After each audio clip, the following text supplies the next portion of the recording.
Episode 2, 2001. The mystic chords of memory, stretching from every battlefield and patriot grave to every living heart and hearthstone all over this broad land, will yet swell the chorus of the Union, when again touched, as surely they will be, by the better angels of our nature.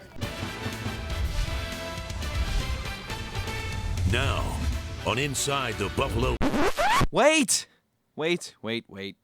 Can't use that title. How about this? All right.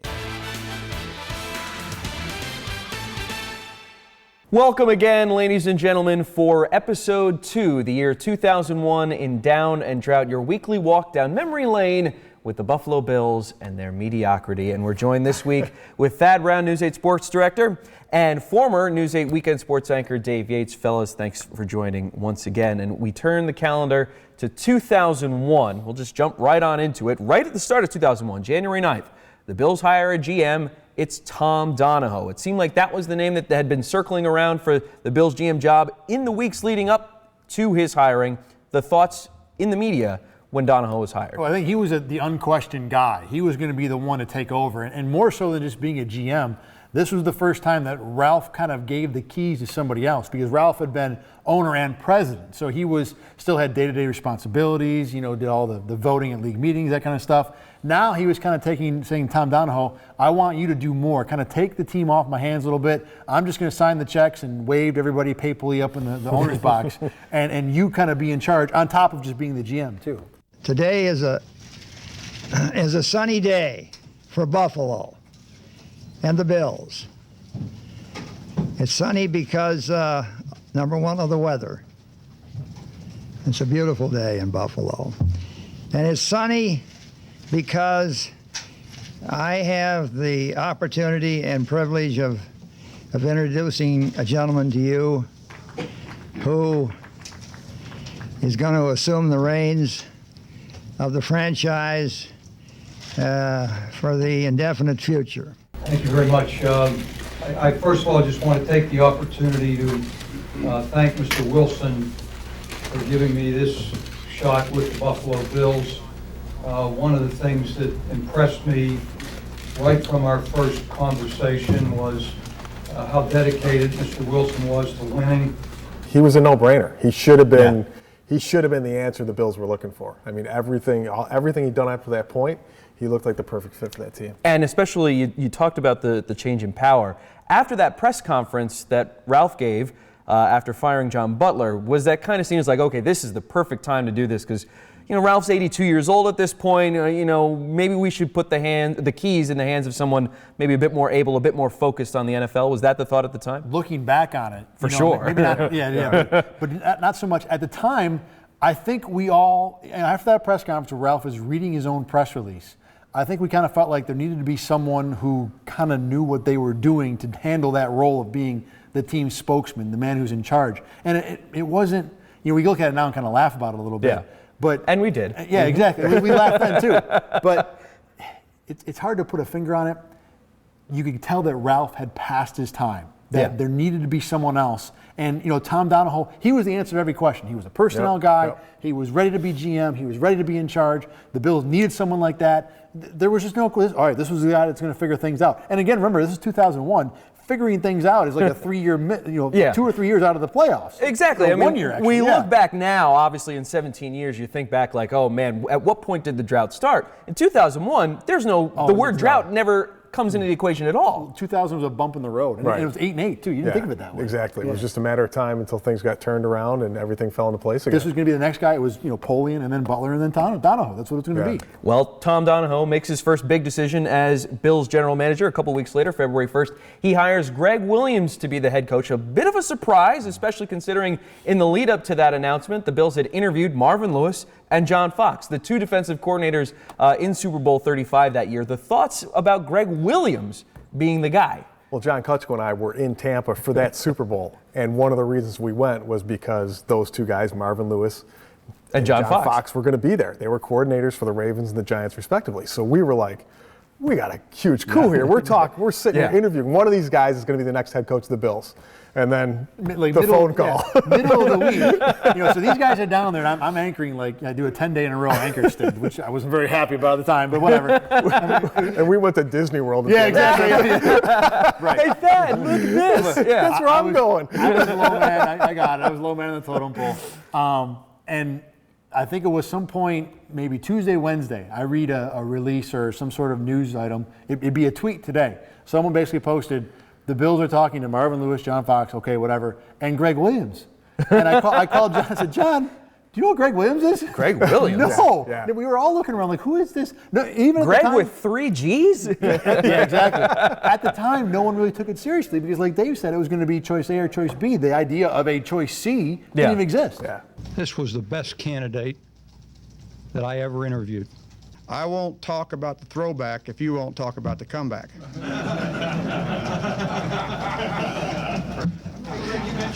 I do have one question. Wasn't it a forward pass, Greg? As of today, my thinking was it was a forward pass. Looking back, it's easy to say it, but I think that's where everything really unraveled. That initial coach hiring at that point was the Bills had a chance to make a statement that we're serious about getting back, and it was kind of like, let's take a shot on somebody and see if we can catch, But at that time, wouldn't Marvin Lewis bottle. and John Fox, wouldn't that also be taking a chance? They had never been head coaches at that time. They were at a different level than, Greg Williams was just kind of like, oh yeah, then he's here. You think about this past year, how Kyle Shanahan was, the top of the list, but no one really thought of him as a star. This was Chip Kelly from a couple years ago. These two guys were the guys to hire for a head coach. And the idea was Buffalo was going to get one. And looking back, I think that might have been the beginning of where, whereas Ralph probably spent money on players, he didn't seem to do it on coaches and scouts and everything else. And I think that was that, and it ran its course for a few hires after that too. Yeah, everyone after that was kind of chasing and not paying. Yeah. Well, and that leads into the discussion about Ralph Wilson and just kind of how he controlled the purse strings. Because immediately after that, a couple weeks later on March 15th, he gives an interview or he doesn't give an interview, but he issues a letter to Wade Phillips, the recently deposed head coach, informing him that he wouldn't pay him the $750,000 remaining on his contract. And this went to litigation. It took months. It took until October before it was resolved. At what point did that mindset or did that idea start creeping in that, maybe Ralph Wilson he maybe spends on players, but not necessarily on coaches and staff? I don't think we ever really thought of it that way. I mean, with that first hire, I think you kind of saw it as, in that year, it was kind of like, well, hopefully, maybe this is the guy. You don't know. Yeah. But then after the next few, you're kind of like, okay, maybe this is a trend. At that point, the Bills still had the glow of all those playoff runs and Super Bowls. You didn't question it. If that had happened, say, in 2011 instead of 2001, where Ralph was going after a former coach for $750,000, people would have crucified him for it because it would have been, oh, you're cheap, you're cheap, you're cheap. At that point, there wasn't any discussion of that. But 10 years later, and maybe this was, like I said, the beginning of that road. February 27th, a couple weeks before that letter from Ralph to Wade Phillips, Thurman Thomas retires. He signs a one-day contract and retires as a member of the Buffalo Bills. And everybody shows up for that press conference. And, you talk about those great days of the 90s, and this is just one more step where we're further removed from that. The press conference where Thurman retires, who was there? What did you guys think then as Thurman Thomas officially steps away from the game? I think I was back here for that. I don't think I was trying to remember who went to that. I don't think I went to being that there either. Yeah. I mean, one of us had to have been. We have video of it. It did exist. I mean, it was, like you said, it was the continuing of an era. It was, and for me not having covered the team at that point for more than a few months. You had one season. Exactly. Yeah. I went to high school in Rochester during the Super Bowl season, so I knew of it. It was, in my face, literally, more of those years, because I wasn't a Bills fan then. So, you remembered it, you understood it, and to have all those, faces in the same room, and, not only the greats, Jim Kelly, Bruce Smith, Andre Reed, but Wade Phillips was there. Yep. Bill Polian was there. People who were not Ralph's guys. Persona non grata at the time, too, recently, issues. And it just was another example of how this group came together in a unique way. And I always think now, looking at how many of these guys still live in Buffalo and get together, and there's a recent dinner with Sean McDermott with most of these guys. I think losing those 4 Super Bowls brought that group closer together, more so than winning 1 or 2 or 3 of them would have. I always considered him my adopted son. and he always called me Dad for 12 years.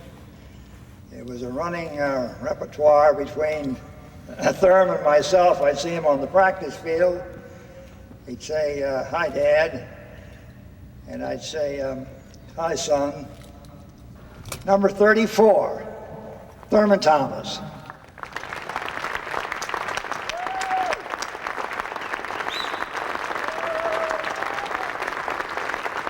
Even if he's leaving, he's still my adopted son.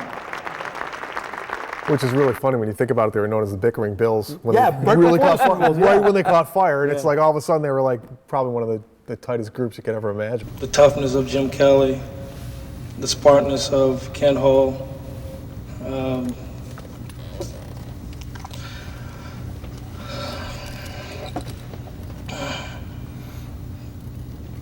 Andre Reed, Bruce Smith, Steve Tasker.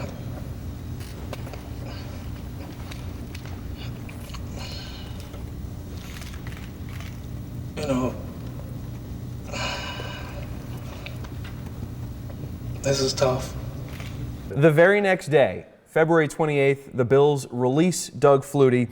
He would later end up with the San Diego Chargers along with John Butler and Marcellus Wiley. Was there a discussion in the media and amongst you guys or people you had talked to that perhaps there had been some sort of, maybe not necessarily collusion or something like that, but an agreement from Butler and his guys, hey, I'm going to take this job in San Diego and you guys come with me? I think Butler was the driving force behind signing, Wiley and Flutie. And, Eric Moulds was involved in, there was an issue then, do you pay Eric Moulds or do you pay Marcellus Wiley? Because the Bills were on the tail end of a successful run. They had tried to spend up to the cap to keep, guys in town. And they were at a spot now where they had to pay the piper when it comes to the salary cap. So was it Moulds or was it Wiley? Which quarterback do you keep? And I think Butler knew what the situation was. Now, as a rival GM, he's going to prey upon a situation he knows, inside and out. Yeah, exactly. Right. And I think he probably said, maybe knowing the tea leaves about which guy they would keep. Look, if you need something, come talk to us. And I think, like he said, knowing how the inner workings, he's like, I know what to offer these guys. I know what they're going to want. I know it's going to be an easy negotiation. It's not like we have to butt heads with them at all. Interesting. I wonder what would have happened if they had chosen Flutie to stay in Buffalo. Yeah. I think John he signed Butler Rob Johnson. Think so? I'd have to look back and see what the San Diego quarterback situation was then. But it was bad. I mean, they're coming off a year where they had John Harbaugh, they had Jim Harbaugh, and a bunch of interchangeable parts. The Chargers were really bad in 2000. And Rob Johnson had been 1 year removed from really winning a playoff game and having it stolen from him on home run throwback. So, I think there was enough Rob Johnson love at that point that he probably would have gone to San. Now, maybe he doesn't win the starting job, but he goes there. Well, then you got a SoCal guy too. You got him going back to SoCal. All of a sudden, maybe it's a fit for him. Would it have worked out for him? Yeah, that's not the only time your brain will explode in this podcast, in this very episode. And by the way, the 2000 Chargers went 1-15. So they were very bad. We talked about Ralph Wilson, and it's seemingly the first real criticisms leveled at him since those Super Bowl days. Well, in April, right after all this exodus to San Diego, Ralph Wilson, in an interview with the Buffalo News, says that he would rather beat the Chargers this year than win the Super Bowl, and he also reveals that he was the one that benched Flutie for Johnson in that playoff game, the Music City Miracle. I imagine that 1-2 punch at the same time must have just been a field day for the media and just one of those moments you go, oh my God, what is happening? Well, I think the whole Flutie Johnson thing from the Tennessee game, that was pretty much common knowledge before he came out. And everybody knew the story of going to dinner the night before the game and him telling Wade, this is who you're starting at quarterback. And that was bottom line right there. And I think the San Diego thing is a similar vein in that he had a falling out with John Butler, very public. Neither guy really was happy about it. Doug Flutie, Rob Johnson was its own thing, just as nasty and just as notorious. So the idea that Bills Chargers that year was going to be a monster game for both teams, no one really batted an eyelash at that. Of course it was. No one really realized the disaster that was going to come in the 2001 season. But when you're talking about April, Oh, I mean, of course, Buffalo San Diego is going to be a mile. We can't wait for that game. And they're coming off a 1-15 season. Yeah, we'll smack them around. It'll be easy. You know. All right, so the first NFL draft under Tom Donahoe really could not have gone much better. The Bills draft Nate Clements, Aaron Schobel, and Travis Henry. I would imagine the immediate grades after that were probably very high, and obviously in hindsight, they look fantastic. I don't think so. I don't think anyone really. I don't think Aaron Schobel was much of a guy then, and Travis Henry was, your run-of-the-mill deep round running back. I know he's a third-round pick, but, okay, they got a running back. Big deal. No one thought Travis Henry was going to do much of anything. He seemed kind of undersized. Yeah. I mean, but the running game had been a problem. Wouldn't that have, obviously now in hindsight that looks like a great pick, but they needed help. Addressing the right spot for sure, but not with a guy that anyone was raving about. Yeah. I don't remember. Nate Clements was a good pick. No one really from out of Ohio State. Right. Yeah. And they were, 8-8 season, they probably would have picked 16th or 18th. Oh, hold on. We have the technology. Yeah. Talks amongst yourselves while I do this. Yeah, there wasn't pick much 21. Time. Pick okay, 21. Yeah. So for getting Nate Clements at that spot, I think Antoine Winfield had just gone to Minnesota. Is that about right? So. Or did they play together that year? They played together. They were together that year. Okay. So regardless, no one quibbled with Clements. But after that, it was kind of whatever. Aaron Schobel was not thought of as a game breaker as a second-round pick. Transitioning now into training camp, the big news from camp, the Bills release Henry Jones, one of the last mainstays from the Super Bowl era. Every year we see big names, veteran names get released, but I know that this is your second training camp. Mm-hmm. How startling was it to see a major piece of the Bills Super Bowl era released during camp? It was a surprise. You thought Henry Jones was going to be on the team. You looked at the safeties and this guy's going to make it, this guy's going to make it. Henry Jones was going to be one of those guys. But I think it was also the first of what became a new reality for the NFL, where at that point in training camp, if you got an older guy that maybe still has a little gas left in the tank but isn't in the long-term plans and doesn't have a cap number you like, you let him go. I compare it to Fred Jackson a couple years ago. It's the same. Now, Fred Jackson had a much bigger connection to the community, but in terms of level and quality of player, 2 years ago, you assumed Fred Jackson was going to be on the team. You assumed in 2001 Henry Jones was going to be on the team. Yeah, definitely. It was a shock to see a guy like that go. So we turn now to the season after all of that off-season stuff. Week 1, the Bills lose to New Orleans. The big news from that one is Sam Cowart re-injures his Achilles and is done for the season. But in Week 2, of course, comes now 2 weeks after Week 1 because 9/11 happens in between.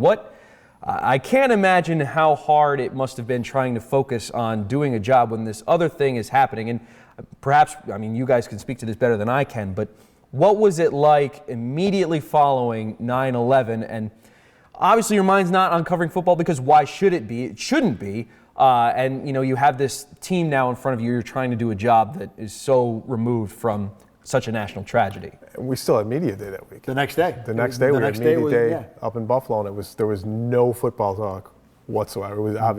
Nobody wanted to discuss that. The only thing we talked about was whether the game would be played that weekend. And nobody knew. No one knew. And it was the uncertainty was one of the things I remember. I remember watching Greg Williams trying to hold a press conference. the guy's been the coach for like 6 seconds, and he's the guy who is the face of this team.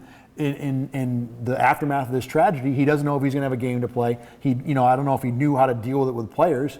And all of us, I remember also being up there and watching Greg Williams talk and thinking, I want to watch TV. I want what's going on with what happened yesterday. Right. What's the update?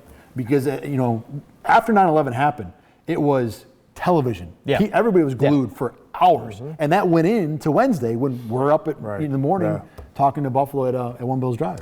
So September 23rd is that game in Indianapolis. Dave, was there any discussion between you, John Kutchko, the station, about whether or not we should travel to this game and cover it in Indianapolis? I think once they decided to have the game, we were going regardless. We drove. We ended up driving to Indy instead of flying. And that's a drive. It was a drive, but it was, in hindsight, probably one of the safest times you ever could have flown. Yeah. Because number one, nobody was flying still for the most part, and security at the airports was off the charts. Mm-hmm. But we decided discretion was the better part of valor, and we drove there, and it was still odd to be back in there. I was just looking at some of the video today and looking at Greg Williams signing autographs along the sideline for fans beforehand. It was just. Looking at it now, it's almost hard to remember that it was so close to something like that happening. That it was just, okay, now we're going to get back to normal, or as normal as we can. Something that we look at now is like, Pearl Harbor, or D-Day, like major historical events. And I worked the next game, the home game, and the thing that always struck me from post 9/11 was, when you grew up as a child of the 80s, you're used to seeing Lebanon and Beirut and video like that. That was merely like the first televised wartime era. And, you got used to seeing weapons and, all kinds of bombs and machine guns on TV. Well, this was the first time I was actually as close as we are now to a giant machine gun. And it unnerved me to think, I'm going to cover a football game, and here is the largest piece of ammunition I've ever seen in my life. From someone who's going to pat me down to make sure that me and the other 80,000 you start thinking, people, like, wait a minute, am I safe? Exactly. Or like, wait a minute, I'm not in danger. Like, I haven't done anything. You start going on the field, and you're doing your normal thing, shooting games, and you're also thinking, all right, if a bomb explodes over there, what am I going to do? Am I going to roll on it? Am I going to get out of there? And that's the You always had the dogs going around sniffing, and your bags were back there, and the dogs were going around sniffing and everything. And I remember going into security in Indianapolis after that game, and it used to be the token, just kind of like, okay, look inside, here you go, you're good. If you had a media pass, you're good to go. The lines were 30 long, and you're for the media to get in. You didn't care. Nobody. It's like lines waiting was nothing. You're like, okay, whatever you got to do, just do it. Did not care. Well, so the Bills dropped that game September 23rd, 2001 in Indianapolis. Peyton Manning throws for 421 yards. And here's a sign of things perhaps to come with the Greg Williams football team. And you can excuse the Bills for perhaps not having total focus leading up to this one. But in this game, the Bills are penalized 19 times. And you think about Greg Williams and obviously the history that you know about him later, and you just go, oh, like, that stands out, 19 penalties. Yeah, and that, I still – penalties and coaching go hand in hand. I think if a team is really penalized, I think that's a direct reflection on the coaching. It's funny, talking about that game, towards the end of the game, Antoine Winfield had a pick at the goal line, and he got up and spiked the ball like he just scored a touchdown. And then I went further back in the video and looked, he was getting lit up. He was getting lit up like a Christmas tree that whole game. It was like, okay, no wonder that interception meant so much.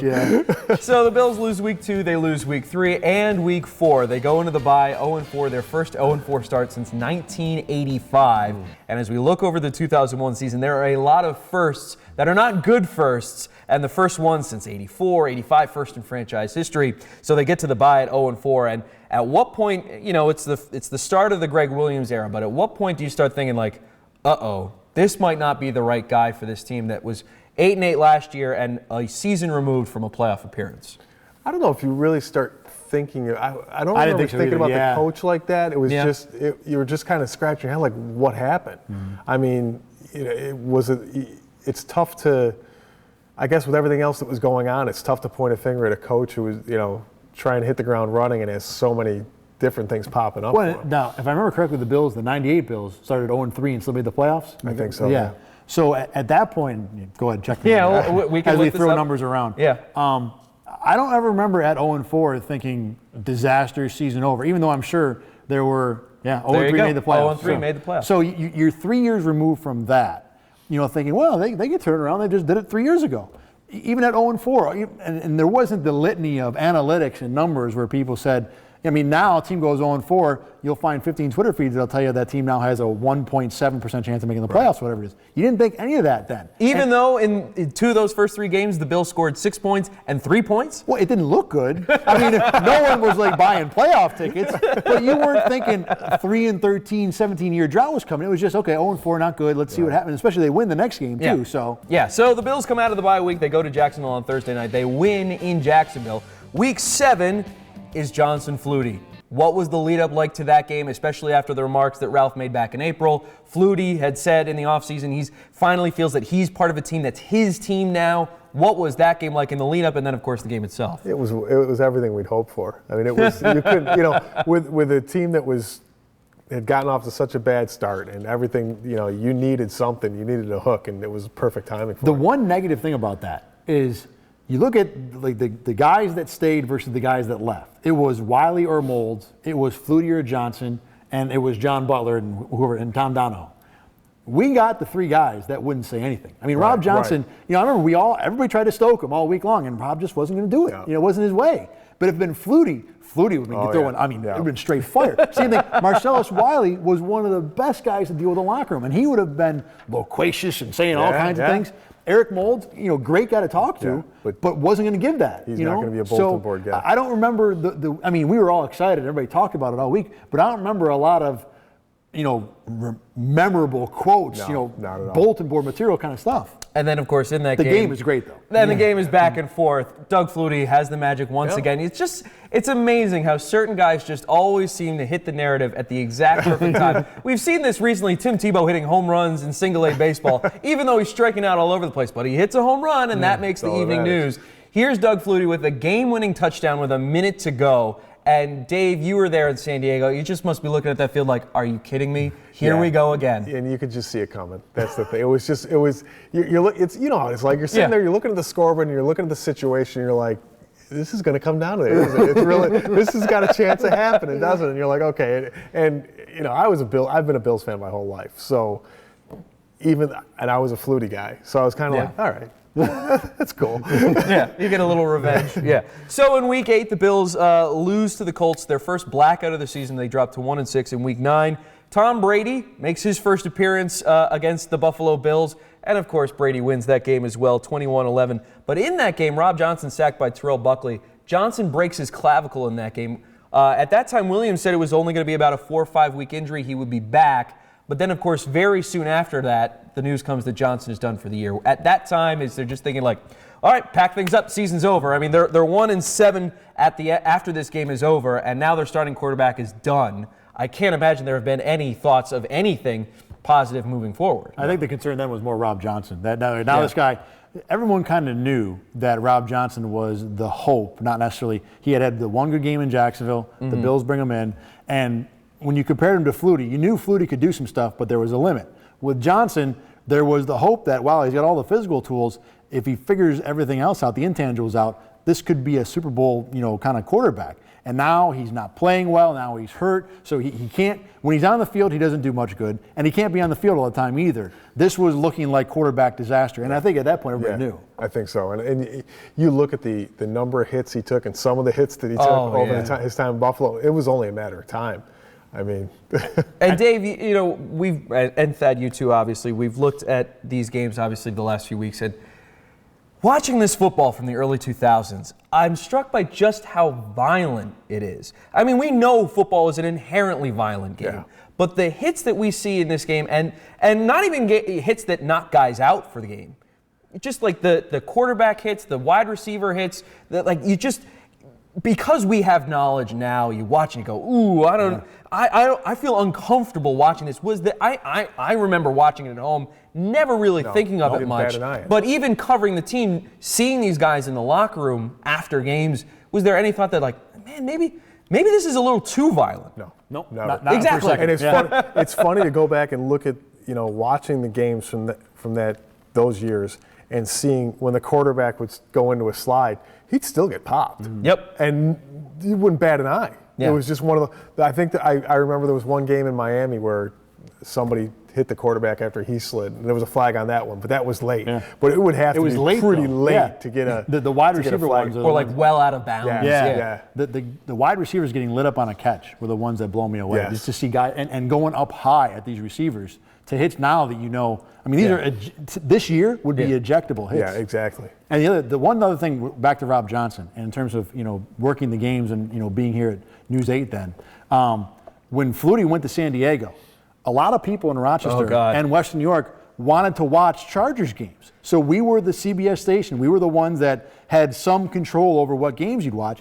And we get people writing in. We wanted to see Chargers. And John Kutchko, give him credit, picked up on this early and was trying to request as many Chargers games as was reasonable. We actually got a crazy letter from someone, John Neely, who lived in Warsaw at the time, maybe he's still there, calling us the tools of the devil, Flutie freaks. I mean, because he was on the other side. Like, why are we watching this Chargers team? That went 1-15 the year before.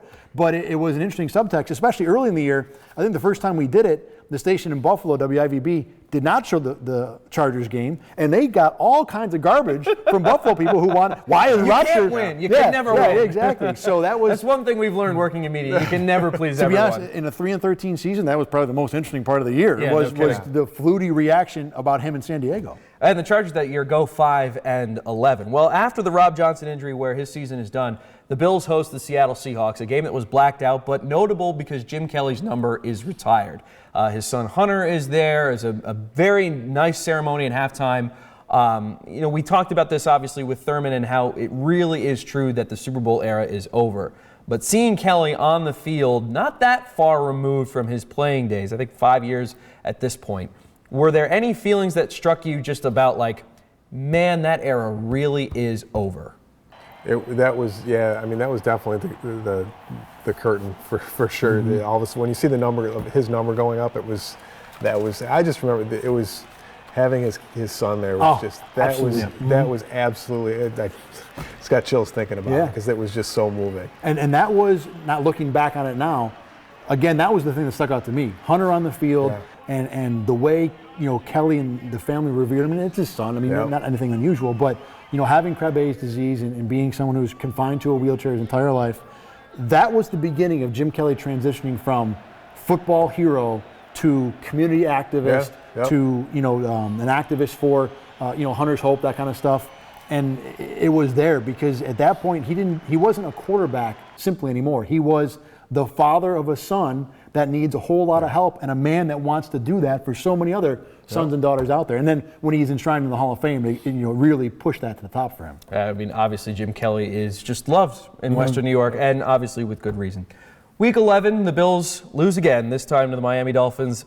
In the lead up to this game, Ralph buys all the tickets to remove the blackout for that game. So we've talked about, perhaps is Ralph cheap? At what point does that narrative start forming? Well, here's Ralph dropping a significant amount of money to make sure that everyone in Western New York can watch this game. And I know there had been talk of blackouts even during the Super Bowl era, and I remember even from covering this team at the end of when blackouts were a reality in Western New York. But at what point do you just kind of this is just kind of how it is with this team? And even though they have passionate fans, even though people live and die with this team throughout thick and thin, blackouts are a reality and they're just a part of how it goes. Well, no one accepted them though. That was when that happened. Yeah. That was Ralph avoiding a PR black eye. That's all it was. Yeah. Well, think about it. In the comeback game against Houston, that was blacked out. Yeah.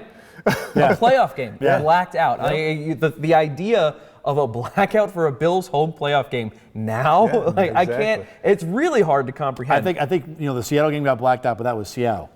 Yeah, Dolphins was different. Yeah. Could not allow that game. The optics of that were just too negative for Ralph to stomach. And in that game, Eric Moulds, 196 yards, career high, has an incredible game in that one. But the Bills give up 17 points in the final 5 minutes of the game. And they're a 1-8 team going into this one. No one is expecting them to pull out some miracle. But to lose in that fashion, I mean, how as a media member, what is the thought when you're on the field and you're watching Miami get fumble returns, get touchdowns late field goals to pull off this incredible comeback? Remember I was talking about, you're looking at the scenario and the score and is this really going to happen? And you're sitting there, you're sitting there, is this really happening? Yeah. It was crazy. So in Week 10, the Bills go to San Francisco and lose 35-0. We mentioned worsts. This is a low point with this team. 35-0, first shutout in 8 years. Worst shutout since 1971. 1-10 start, the worst start since 1984. I mean, how much more do you need to say about that one? Well, I think if I remember correctly, my highlights from that game consisted of pregame warm-ups from Shane Graham, the kicker that they brought in earlier that week, and that was about the extent of it. Well, I took a peek at your video, and Alex Van Pelt walking off the field after 35-0, and just, we're used to the Bills' 1,000-yard stare off into space, so you're just wondering, is there anything going on right now? And at that point, you see Alex Van Pelt, and you just know that there's still 5 weeks left of the season, and oh no. And Alex Van Pelt then, too, was just run-of-the-mill bad backup. He wasn't the lovable doughboy he became the next couple of years. The Dogon offense has been coined. Well, the Bills get in the win column once again in Week 13. They beat the Carolina Panthers. They, too, also at the bottom of the NFL standings. In Week 14, Tom Brady's first game in Buffalo goes to overtime. No touchdowns scored in this game. A lot of people remember it for Nate Clements laying out Tom Brady, but Brady leads a comeback in overtime. Adam Vinatieri with the game-winning field goal. This one also notable. It is known, I guess, as the dead Patriot game, where in overtime, Keon Carpenter lays out David Patton. Patton looks concussed at this moment. The ball pops out, goes in between his legs, but his head is out of bounds in the white. Yes. So Belichick, again, the smartest guy in the stadium, rightfully knows the playbook and the rule book and calls that out, and the Bills don't get the ball back off that fumble. Adam Vinatieri kicks the game-winning field goal in overtime. And, of course, you just go, it's Belichick. The first of many with him. Yeah. Yep. Week 15, the Bills go to Atlanta. They drop one of the Atlanta Falcons. Not really worth discussing. But in Week 16, the Bills take on the New York Jets in the Meadowlands. Phil Hansen has his first career and only interception. The Bills win that game 14-9 to go 3-12. And, fellas, what are your memories from a late season win in the Meadowlands against the Jets? That was my game. And I bet it was. I grew up a Jets fan. So, and even now, you know, I tell people all the time, how are you a Jets fan when you cover the Bills? I tell them, look, if the Jets go to the playoffs, I watch the playoffs on TV. If the Bills go to the playoffs, I go to the playoffs. So I'm never unhappy with the Bills making the playoffs.